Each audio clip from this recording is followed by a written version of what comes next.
Okay, so welcome to the blood pressure self-monitoring program.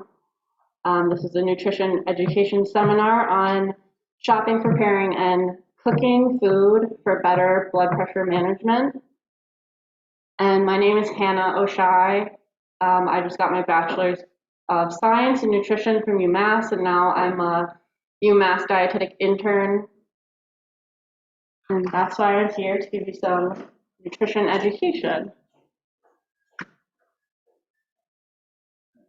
So I encourage this opportunity for you to just ask questions, and you can interrupt me if you have a question about something or even a comment, because it could be helpful to everybody else.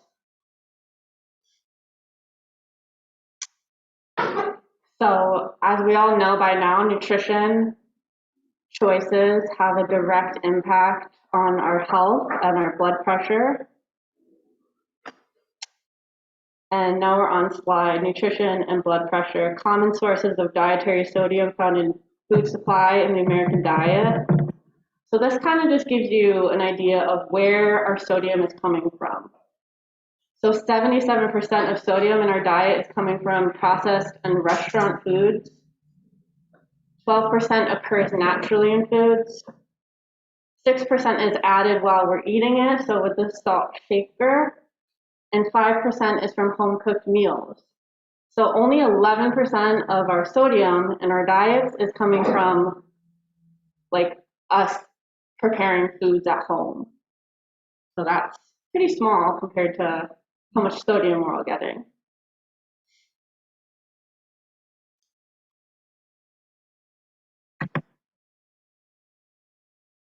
Sorry, I just realized I need to do these slides. Okay, so we want to eat a variety of nutritious foods from each food group.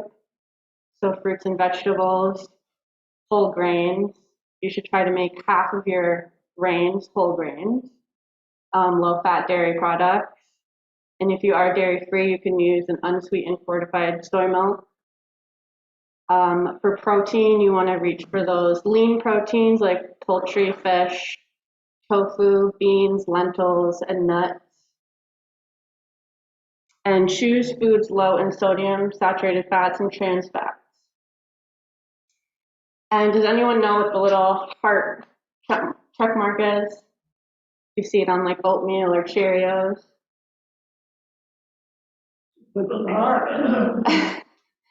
Yeah, so that check mark was actually developed by the American Heart Association. So it basically is showing you that that food product is going to be within the requirements for a heart healthy diet of it usually has low saturated fat or no saturated fat, low sodium, and healthy nutrients.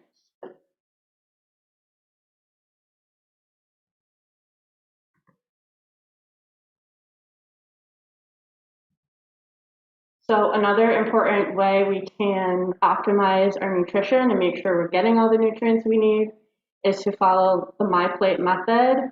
Do you guys know what the MyPlate method is? So the MyPlate method, again, was developed by the USDA. It used to be the food pyramid back in the 90s and 80s.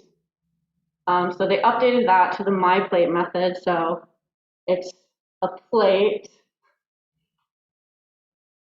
It's just a better visual than the food pyramid was. So the MyPlate method, if you're following it, half of your plate would be fruits and vegetables. A quarter of your plate would be whole grains, and a quarter of your plate would be lean proteins. And then for the drink, you'd have a serving of dairy or soy milk. So if you're building your meals based on that method, that's the way you're going to optimize your nutrition, make sure you're feeling full and satisfied each meal, because we want to get a nice balance of the fats, proteins, carbohydrates.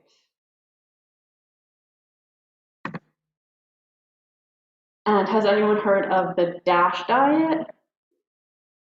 I've heard of it. Or the DASH eating plan? It's not really a diet, but yeah, you've heard of it? Do you know what DASH stands for? I don't remember what it was, but I do have heard of it. Okay, so DASH stands for Dietary Approaches to Stop Hypertension. Hypertension is high blood pressure.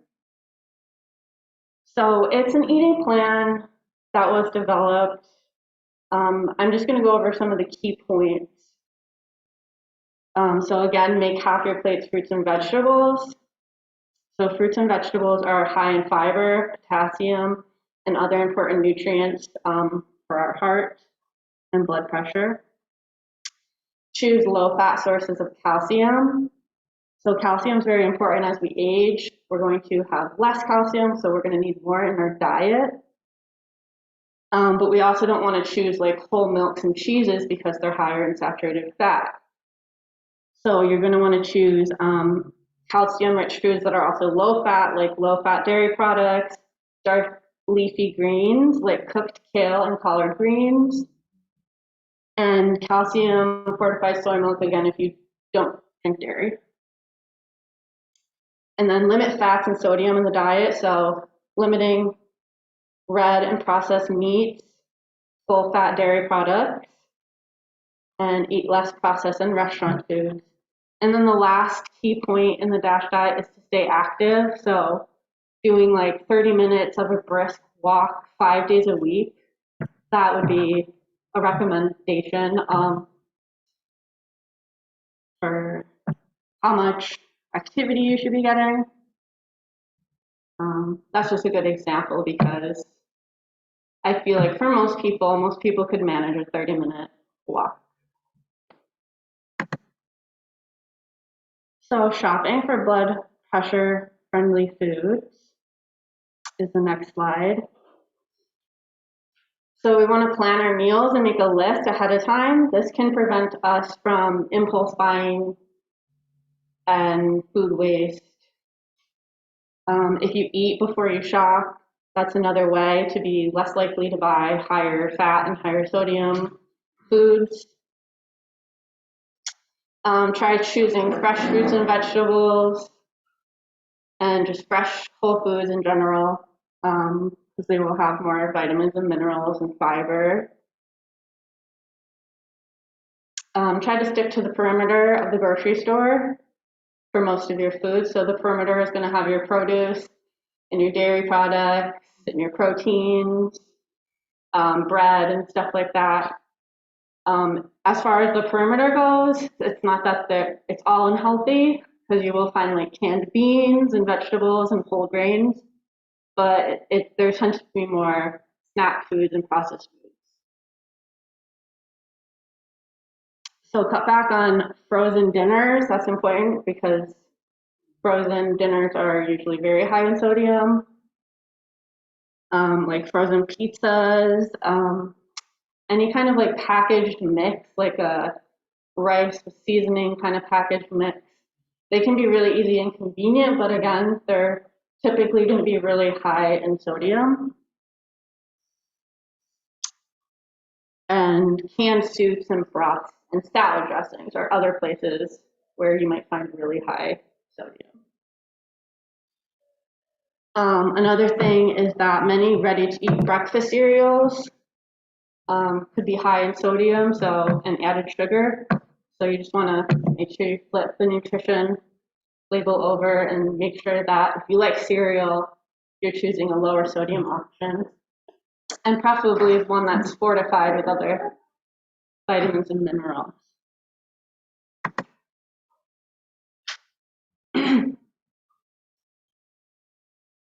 Okay, so I want to go over labels that you might see on a food package. Labels to like look out for, as in they're probably better options. So things that say sodium free or salt free, that means that they have less than 5 milligrams of sodium per serving. So that's a great option. If it says very low sodium, that means there's less than 35 milligrams sodium per serving. If it says low sodium, that means there's less than 140 milligrams per serving. So those are all going to be lower sodium options. If it says light in sodium, that means that it has 50% less sodium than the original product. So sometimes a product might have really high sodium, so 50% less. It could be low sodium, it could not be. So you just want to be careful. And then if it says reduced sodium, it says at least 25% less sodium than the original product. So those could be low in sodium as well. But again, you just want to compare how much sodium does the original product have? How much sodium does this product have? And then I wanted to go over the nutrition facts label that you'll see on the back of foods. So it's a really great habit to just, once you see something that you want, flip it over and see if that's going to fit in your diet in a healthy way. So just understanding how to read that information is important. So if you're all looking at that slide, it has the nutrition facts label. So we're going to look at number 1 first. So number 1 is pointing to the serving information. So this shows how many servings are in a package of food. So for example, you can see that this frozen lasagna has 4 servings per container, and 1 serving is equal to 1 cup of lasagna. And then all of the rest of this information is based on 1 serving, so it's only based on 1 cup, even though the package has 4 cups. So it's important just to kind of be aware of that. So maybe you eat a whole package, then you would have to multiply all those numbers by 4, for example, to see how many nutrients you just ate.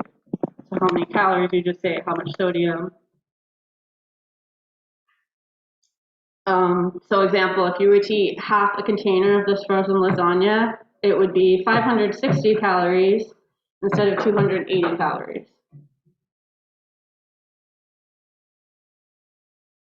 So number 2, oh, that was number 2. So that's pointing to the calories. I just explained that. I'm sorry, I don't know what we're looking at. Are we looking at this or are we looking at this?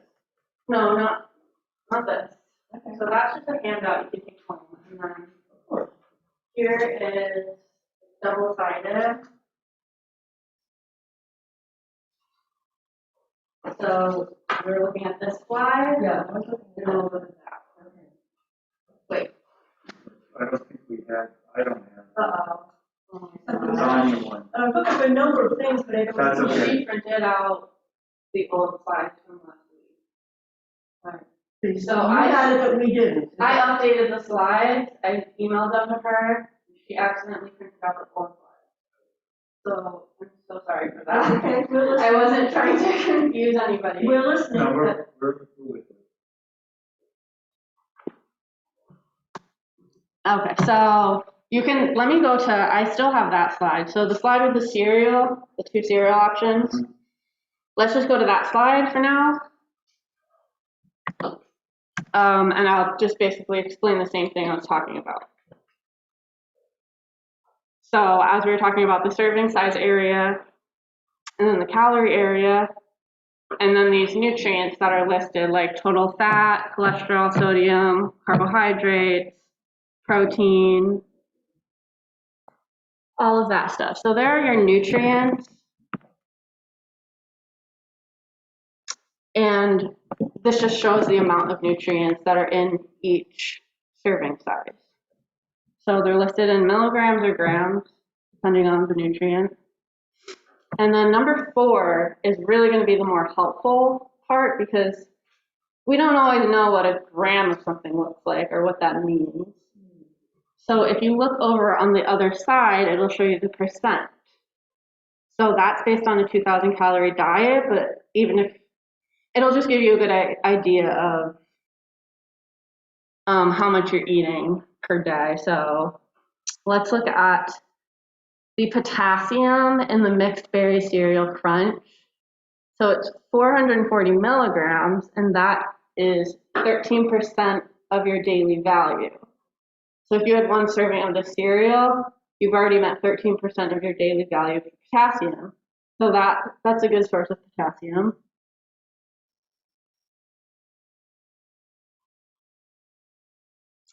And then I want you guys to just look at these two labels and kind of, you can tell me what you think about them. Which one would you choose for blood pressure? Which one do you think is more blood pressure friendly? Or is there anything that stands out to you that you have a question about?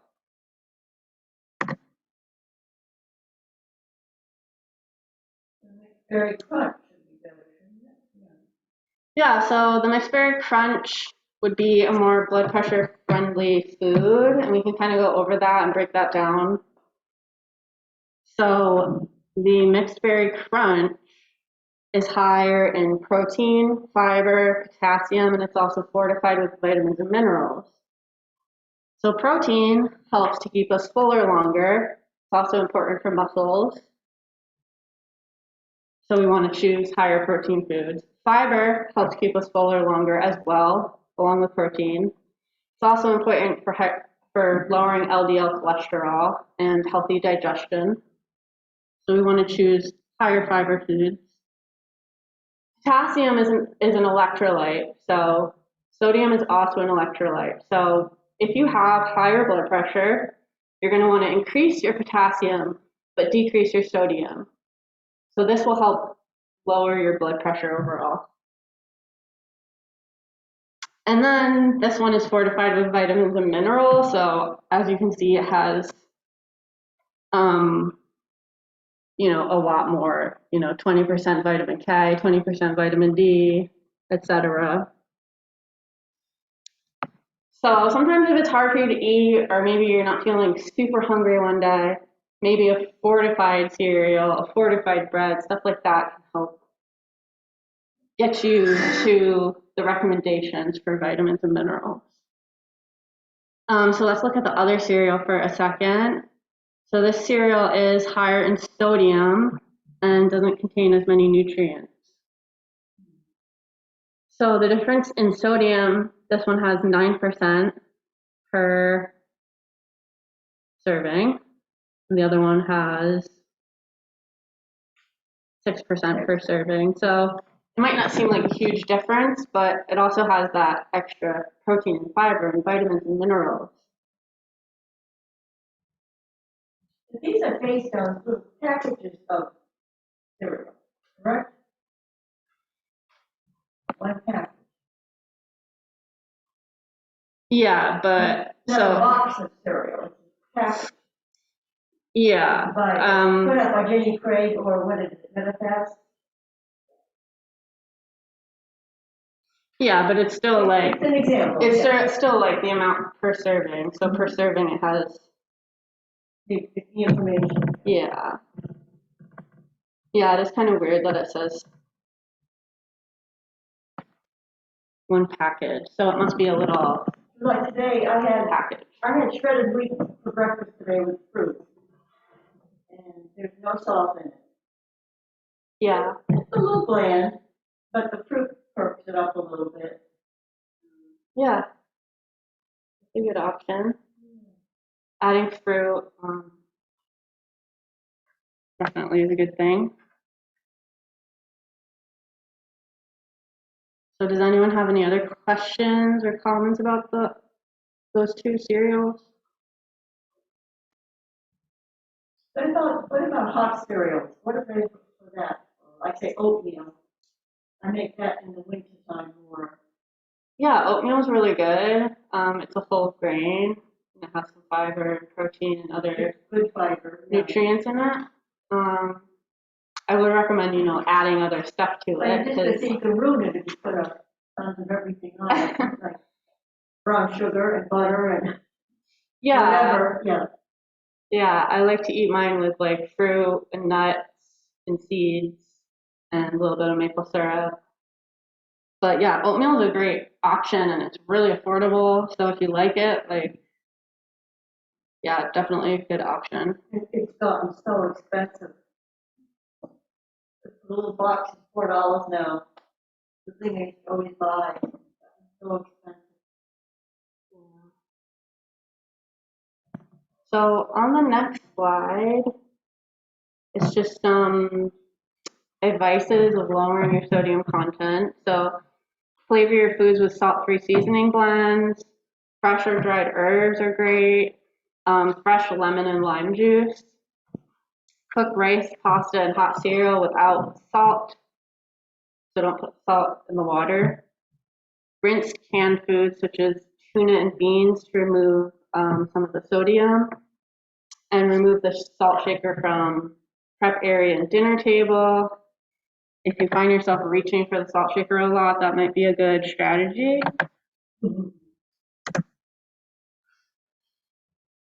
And then, so on my slide, I actually have a few salt-free seasonings. I know that you guys don't have the same slides as me, but I'll just go over them. So Mrs. Dash, that's a brand that makes salt-free seasonings that are really good. McCormick brand also has salt-free seasonings. There's some other brands. And then there's a product called No Salt. So salt is sodium chloride. So this product is made with potassium chloride instead.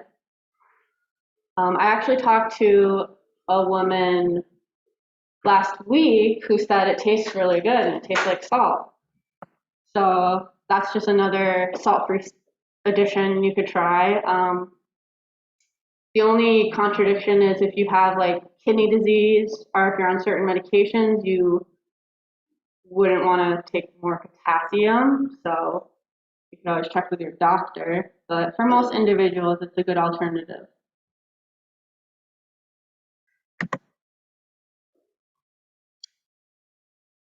So next, we're just going to go over what are some things you can, just more things you can do at home to reduce your sodium intake. So substituting butter and oil with water or low sodium broths, that's also a way to reduce your saturated fat intake. Use lower fat substitutions in recipes. So if you like baking, for example, you can actually swap out some of the oil for applesauce, and it's comparable. It won't change the recipe too much when it comes to taste. Substitute mayonnaise or sour cream with Greek yogurt or cottage cheese. Those are lower saturated fat options. And again, substitute fatty meats with beans, vegetables, salt-free, lentils and beans, and more veggies. So now we're going to go over the cooking tools. So there's just like a few recommendations if you're looking for more ideas there. So like a non-stick cookware, those are really cool because you don't have to add as much oil if you're using, for example, stainless steel, and you can actually, fry up stuff pretty good with just a tiny bit of oil or even like some water. A vegetable steamer is a good tool to have to make some quick steamed vegetables. And steaming vegetables actually helps the vegetable retain some of the water-soluble vitamins that might be removed through like overboiling a vegetable. So when you steam it like that, What?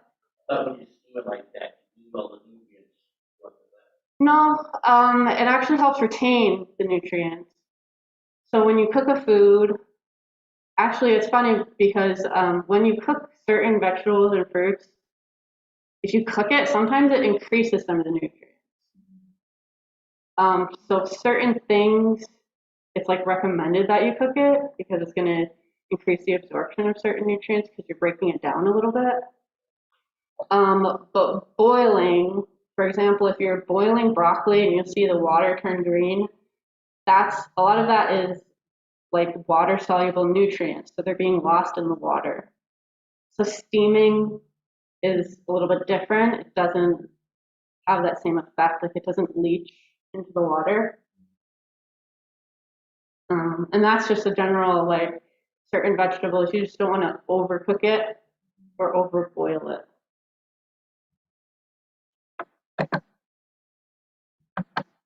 And let me just get to, So I think now it's the activity, the recipe makeover. So it should say taco pizza. So let's just look at this common recipe for taco pizza and try to identify some things we could change in the recipe to make it more blood pressure friendly, more heart healthy. So can you think of any alternatives to any of the ingredients? Well, the taco seasoning mix would probably have to be. Yeah. What would you do if you had to change the taco Well, seasoning? maybe use less and substitute some spices instead. Yeah, so using maybe half a package of taco seasoning compared to the whole package. Sometimes they will have like reduced sodium packages already. You don't apply if you don't, you know, very blamed if you don't have something. Yeah, that's why it's good to have your own spices. So you could always make your own taco seasoning with just a little bit of salt or no salt, or just add more like garlic and onion and Yeah, garlic. things that are going to spice it up. Ground beef could be ground turkey. Yeah, a ground turkey would have less. What would it have less of? Does anyone know? Yeah, so red meat is higher in saturated fat, so. And then some other options, I'll just go over some substitutions.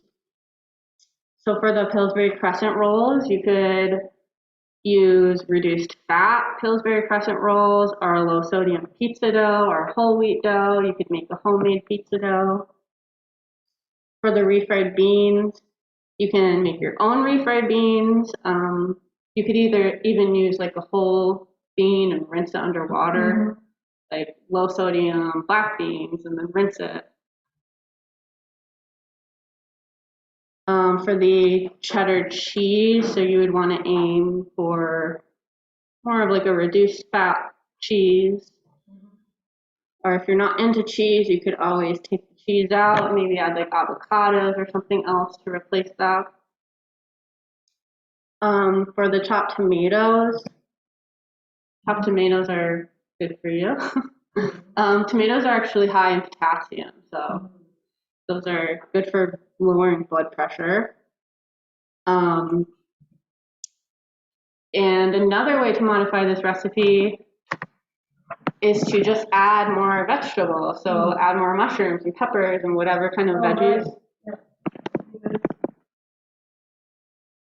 And then for the black olives, you just want to rinse black olives. If you're buying canned black olives, that'll take some of the sodium out. And then the onions, obviously green onions wouldn't have to be changed.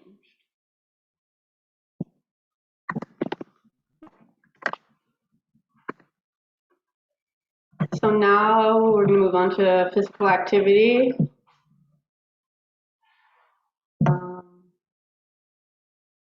Yeah, I think you guys have, it says discussion. I don't have those slides anymore.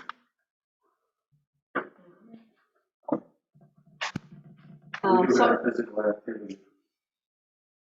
yeah, I took out the discussion slides on mine last week when I did it. We kind of just went over all of that, so. Let's just move on to physical activity. Oh. Yeah, so like I'll do it at the end, I think.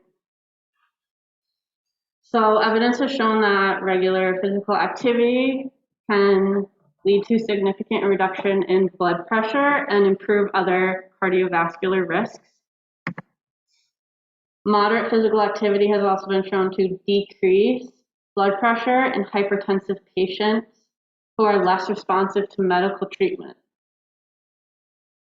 30 minutes of physical activity a day, which is equal to a brisk walk, 6 to 7 days a week, may result in better management or a reduction in one's blood pressure and also reduce risk of other chronic diseases and illness. I'm sure all of you work out since you're at the YMCA and you have a membership. But if you're finding it hard to, maybe 6-7 days a week is too much for you, it's better to take baby steps and kind of increase it gradually than go all in. I don't do machines, I do art therapy sometimes. Oh, that's great, yeah. Not heavy aerobics, it's mild exercise. Yeah. Yeah, and if, you got to listen to your body and what you respond One to. stretch and tone class, when I get a chance to do one, that's a good one too. And then walking is good too. I can't do what I used to do. Yeah. I get too tired, and that would be 4 times a week plus a walk or 2.